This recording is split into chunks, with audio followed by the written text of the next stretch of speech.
Assalamualaikum warahmatullahi wabarakatuh. Di sini kami akan menjelaskan tentang masalah sosial akibat globalisasi dan era digital di bab 3. Kelompok kami beranggotakan 5 orang, yaitu Mutiara, Jaka Primus, Fasyayuna, Ervileonita, dan Siti Aisyah. Di pembahasan pertama, kita akan membahas tentang penyebab masalah sosial akibat globalisasi dan era digital. Nah, penyebab yang pertama yaitu perubahan dan transformasi sosial. Transformasi sosial merupakan penataan kembali semua aspek kehidupan dari cara kita berpikir hingga cara hidup, khususnya pada aspek budaya, hubungan sosial, politik, dan ekonomi. Transformasi sosial berbeda dengan perubahan sosial. Nah, perubahan sosial dapat dikategorikan sebagai proses yang berlangsung terus-menerus. Sementara itu, transformasi sosial lebih mengarah pada perubahan sosial yang radikal dan mendadak. Penyebab yang kedua ada dominasi. Kehidupan masyarakat yang makin terhubung dan saling bergantung menyebabkan perubahan pada sistem sosial masyarakat. Meskipun demikian, hubungan yang terjalin tidak selalu saling menguntungkan. Selanjutnya yang ketiga yaitu ketidakmampuan adaptasi. Kelompok yang rentan menghadapi situasi tersebut antara lain lansia, masyarakat miskin, dan penduduk yang hidup di wilayah terpencil. Yang kedua, ketidakmampuan melakukan adaptasi terjadi karena berbagai faktor, misalnya sebagai berikut. A. Pengetahuan masyarakat rendah. B. Keterbatasan akses informasi. C. Keterbatasan fisik seseorang. D. Lokasi atau wilayah yang sulit diakses. E. Sistem sosial masyarakat yang tertutup. Selanjutnya, yang keempat, krisis identitas sosial. Arus globalisasi dan digitalisasi melalui pertukaran informasi di media sosial juga turut berperan dalam proses pembentukan identitas. Di pembahasan selanjutnya akan menjelaskan tentang ragam masalah sosial akibat globalisasi dan era digital. Yang pertama, ada nukolonialisme, yang merupakan berkelanjutan dari kolonialisme yang dilakukan melalui sarana ekonomi atau moneter, budaya, politik, ideologi, sastra, dan pendidikan, serta bentuk lainnya. Selanjutnya yang kedua, ada ketertinggalan dan ketimpangan budaya. Kemajuan teknologi yang tidak diiringi dengan perkembangan pola perilaku masyarakat dapat menyebabkan terjadinya ketertinggalan budaya atau cultural lag. Cultural lag ditandai dengan perubahan budaya material yang lebih cepat daripada budaya non-material. Selanjutnya yang ketiga yaitu konsumerisme dan hedonisme.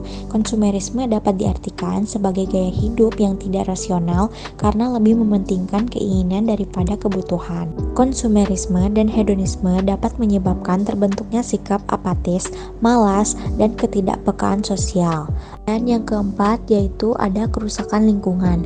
Kerusakan lingkungan juga dapat disebabkan oleh gaya hidup masyarakat modern yang serba instan. Misalnya masyarakat lebih banyak menggunakan kendaraan pribadi dibandingkan kendaraan umum. Dan yang kelima ada kejahatan siber. Ada banyak jenis kejahatan di dunia maya. Salah satunya kejahatan dunia maya murni, cyber dependent crimes.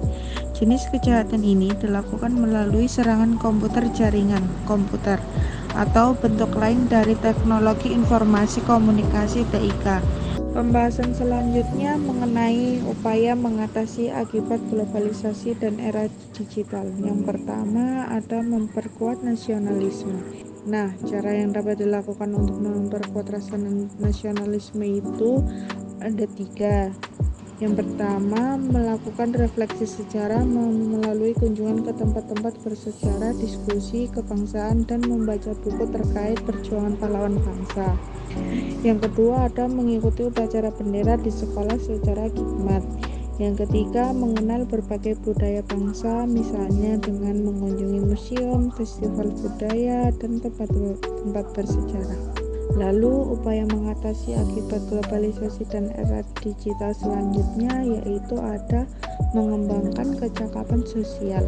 Cara yang dapat dilakukan untuk mengembangkan kecakapan sosial ada 3, yaitu yang pertama, gemar membaca dan mengakses informasi untuk meningkatkan kemampuan literasi.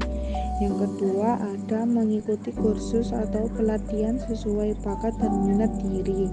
Yang ketiga mengikuti organisasi atau ekstrakurikuler yang positif dan mampu melatih jiwa. Yang ketiga yaitu memelihara kearifan lokal. Kearifan lokal atau wisdom adalah kebijaksanaan masyarakat untuk memenuhi kebutuhan dan menyelesaikan berbagai persoalan hidupnya sesuai dengan nilai-nilai yang dianut. Yang keempat, memelihara kelestarian lingkungan. Tanaman yang hijau dan indah tidak hanya memberikan manfaat bagi orang yang memeliharanya, tetapi juga seluruh dunia.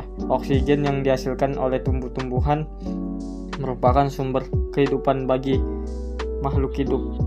5. Membangun kewirausahaan sosial. Dapat melatih diri berwirausaha dengan memikirkan ide, perencanaan, dan pelaksanaannya. Dan yang keenam, memelihara kesehatan fisik dan mental. Kalian hendaknya berhati-hati dalam bermedia sosial. Jejak digital sulit dihilangkan.